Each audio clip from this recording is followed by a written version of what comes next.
ಶುಭೋದಯ, ನಮಸ್ಕಾರ, welcome to Yoyo Kannada. ಬನ್ನೀಗ ನೋಡೋಣ ಈ ದಿನದ ರಾಶಿ ಫಲಗಳನ್ನ. ಮೊದಲಿಗೆ ಮೇಷರಾಶಿಯವರಿಗೆ ಮನಸ್ಸು ಚಂಚಲವಾಗಿರುತ್ತದೆ. ದೇವಬಲ ಕಾರಣದಿಂದ ಕೈ ಹಾಕಿದ ಕೆಲಸಗಳು ಜಯದ ಜೊತೆಯಲ್ಲಿ ಪೂರ್ಣಗೊಳ್ಳುತ್ತವೆ. ನಾಯಕತ್ವದ ಗುಣಗಳನ್ನು ಪ್ರದರ್ಶಿಸಲು ಉತ್ತಮ ವೇದಿಕೆ ಸಿಗುತ್ತದೆ. ವೃಷಭ ರಾಶಿ, ಕೈಮಗ್ಗದ ವಸ್ತುಗಳ ವ್ಯಾಪಾರಿಗಳಿಗೆ ವಿದೇಶದಿಂದ ಮನ್ನಣೆ ಸಿಗುತ್ತದೆ. ನೂತನ ಅಧಿಕಾರಿಗಳ ಆಗಮನದಿಂದ ಕಚೇರಿಯಲ್ಲಿ ಕೆಲಸಗಳು ಸಿಗುತ್ತವೆ. ವಿನ್ಯಾಸದ ಉಡುಪುಗಳು ರಫ್ತಿನಿಂದ ಲಾಭ ಗಳಿಸುತ್ತೀರಿ. ಮಿಥುನ ರಾಶಿ, ವ್ಯವಹಾರದ ವಿಷಯಗಳಲ್ಲಿ ಸಂಬಂಧಗಳಿಗೆ ಆಸ್ಪದವಿರದಂತೆ ನೋಡಿಕೊಳ್ಳಿ. ವಿದೇಶದಿಂದ ಸ್ನೇಹಿತರ ಆಗಮನ ಸಂತೋಷ ನೀಡುತ್ತದೆ.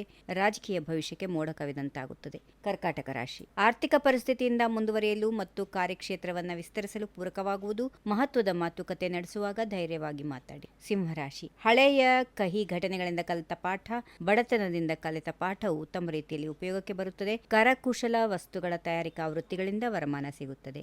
ಕನ್ಯಾ ರಾಶಿ, ಹೂವಿನ ವ್ಯಾಪಾರಿಗಳಿಗೆ ಉತ್ತಮ ವ್ಯಾಪಾರ ಹಾಗೂ ಉತ್ತಮ ಲಾಭ ಇರುವಂತಹ ದಿನ. ಸಾಮಾಜಿಕ ಬದುಕಿನಲ್ಲಿ ಉತ್ತಮ ಸಾಧನೆ ಮಾಡಲು ಸೂಕ್ತ ಅವಕಾಶ ಸಿಗುತ್ತದೆ. ತುಲಾ ರಾಶಿ, ಆಫೀಸ್ನಲ್ಲಿ ನಡೆಯುವ ವಿಚಾರಗಳಿಗೆ ಸಂಬಂಧಪಟ್ಟಂತೆ ಅಧಿಕಾರಿಗಳ ಪರವಾಗಿಯೇ ಇರುತ್ತೀರಿ. ಆರೋಗ್ಯವು ಆಹಾರದಲ್ಲಿ ಪಥ್ಯ ಮಾಡುವುದರ ಪ್ರಭಾವದಿಂದ ಸುಧಾರಣೆಗೆ ಬರುತ್ತದೆ. ಇನ್ನು ವೃಶ್ಚಿಕ ರಾಶಿ, ಯಂತ್ರೋಪಕರಣಗಳ ಮಾರಾಟದಿಂದ ಮತ್ತು ಪಶು ಸಂಗೋಪನೆಯಿಂದ ಲಾಭ ಇದೆ. ಮಕ್ಕಳೊಂದಿಗೆ ವ್ಯವಹಾರದ ವಿಚಾರಗಳ ಬಗ್ಗೆ ಸುದೀರ್ಘ ಮಾತುಕತೆ ನಡೆಸುತ್ತೀರಿ. ಕೈಗೊಂಡ ಕಾರ್ಯ ಸಫಲವಾಗುತ್ತದೆ. ಧನುರಾಶಿ, ವ್ಯಾಪಾರ ವ್ಯವಹಾರಗಳಲ್ಲಿ ತುಸು ಚೇತರಿಕೆ ಇದೆ. ಇದು ಮುನ್ನಡೆಯಲು ಸಹಾಯವಾಗುತ್ತದೆ. ನವದಂಪತಿಗೆ ಶುಭಪ್ರದವಾದ ಸಂತಾನ ಭಾಗ್ಯ ಸಿಗುತ್ತದೆ. ಸಂತೋಷವಾಗಿ ಇರುವಂತಹ ದಿನ.